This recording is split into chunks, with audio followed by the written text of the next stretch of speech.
Hey, you clicked on my video. Appreciate it. Now be sure to like the video and subscribe to the page. Long enough to cover the subject and short enough to keep it interesting. Welcome to Outta My League. I'm Nick Diaz. Everyone says that you have to stay self-motivated. That's the best way to go about success because it's more consistent. You can't rely on outside forces constantly to help get you what you want. There's no better example than people who've learned to be self-motivated. They're usually the most successful people out there. But at the same time, getting angry, getting fearful, getting frustrated, and getting resentful from things on the outside, that can help too. And Jay Johnson just pulled a coup, and I mean a coup that would make Scott Woodward shed a tear. He got everyone thinking that it was going to be the Southern Miss pitching coach. Oh, the Southern Miss pitching coach, the Southern Miss pitching coach. And then instead, he got arguably the best pitching coach in all of baseball, pro or college, to leave the first place Minnesota Twins in the middle of the MLB season. Wes Johnson has a resume that makes that argument. Because what LSU just did has shocked the entire world of baseball. Not just college baseball, the MLB as well. Because this is literally unprecedented for a highly successful, top-flight Major League pitching coach to willingly, on his own accord, leave a pro job in Major League Baseball for a college assistant job. Not a head coaching job, an assistant calling job. That has never happened before as far as anyone can tell. All these MLB beat writers are stunned. All these people in the media who cover Major League Baseball, the fans, they've never seen anything like this, as far as they can tell. And also to do it in the middle of the season, where your team is in first place, and they have top 10 ERA in all of Major League Baseball. And according to LSU, who has made it official today, Wes Johnson will officially do that after this week when they finish playing 5-game series against Cleveland, and they'll go into the All-Star break. And then after this week, Wes Johnson will begin his duties at LSU. How the hell did this happen? Well, the number one rule to most things, if you want to know how it goes down, is follow the money. Wes Johnson was reportedly making $350K with the Minnesota Twins. Well, the Lafayette Daily Advertiser just obtained documents about an hour ago saying what he will be making at LSU. Take a guess how much he's making? Only $30,000 more than what he was making with the Minnesota Twins. That's an $80,000 raise than what Jason Kelly, the previous LSU pitching coach, was making.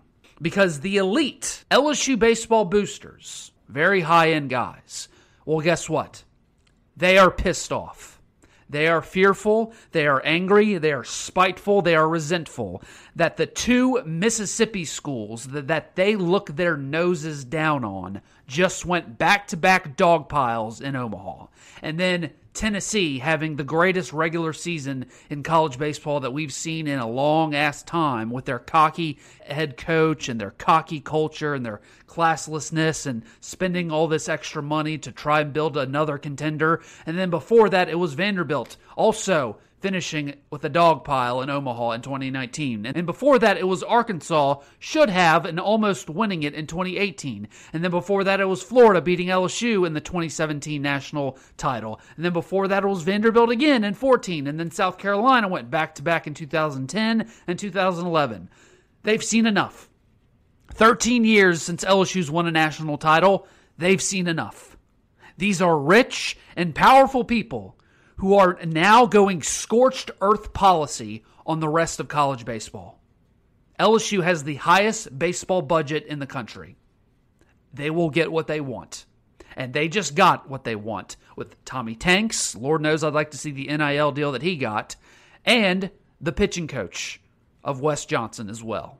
Now, I said earlier, and Jay Johnson has also made this very clear, Wes Johnson is considered one of, if not the best pitching coaches at any level in all of baseball. Well, why is Wes Johnson considered one of the best pitching coaches at any level in all of baseball? Well, his resume is something I don't think I've ever seen. His first Twins pitching staff in 2019, he's been there for 4 years, set a club record with strikeouts.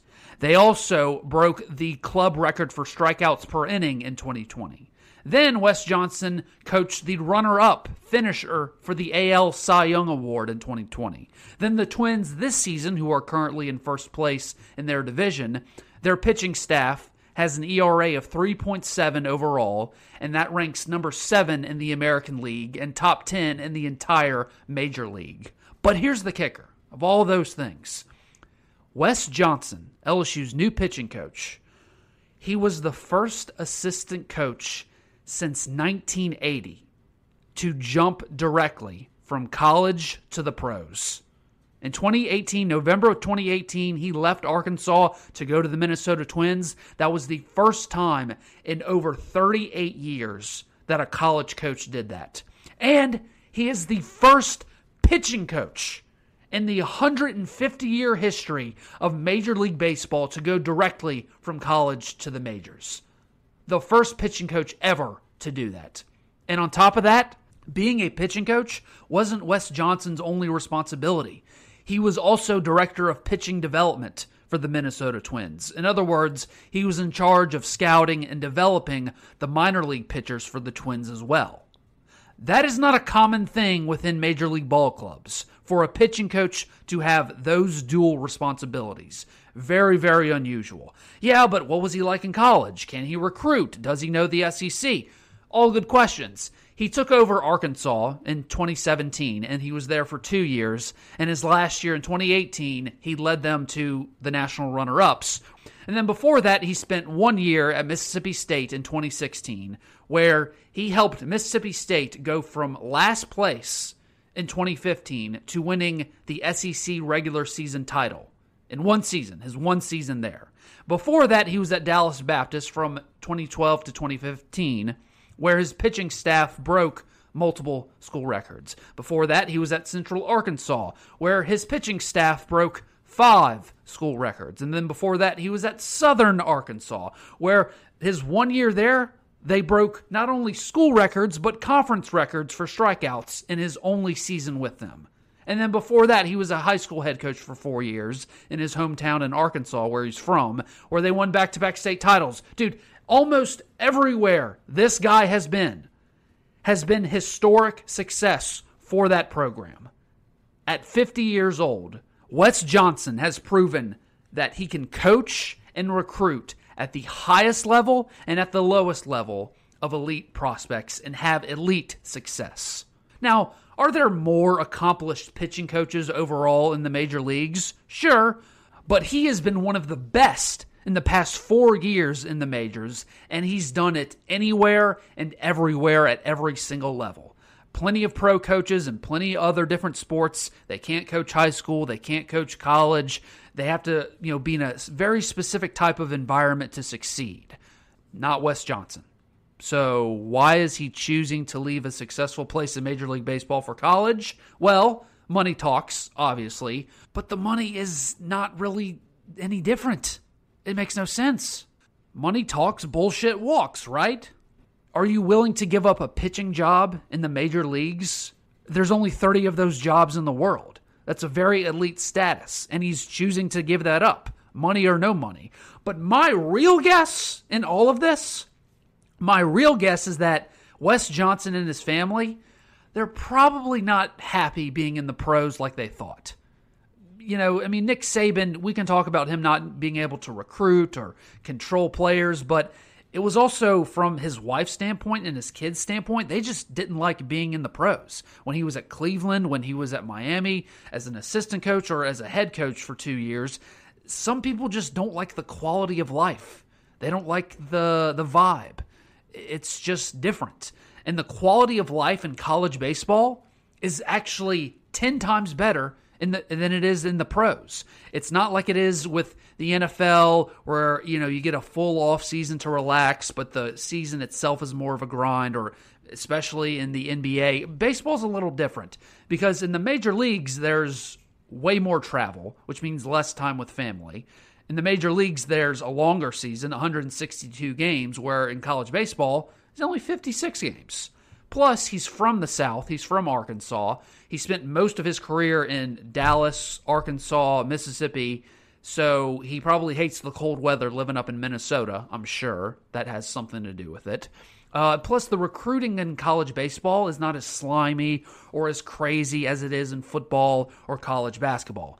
So the whole thing of, recruiting making your life a living hell unless you just embrace it or love it, that's not necessarily the case with college baseball. College baseball recruiting is a little different. It's a grind, don't get me wrong, but it's different than, say, football or college basketball. So the recruiting part of it is really not that hard of a sell.